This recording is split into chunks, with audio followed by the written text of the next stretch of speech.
Good morning, welcome to my mini blog.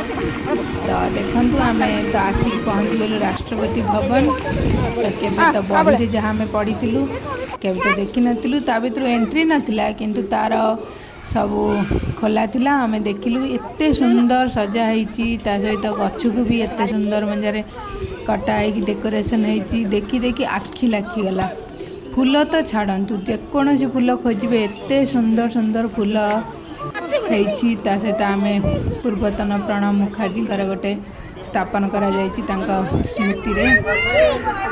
तो देखो गोटे आमर मयूर से छिड़ा सहित बुलाबुली कर थकी जाइलु सहित टी आम खाइलु।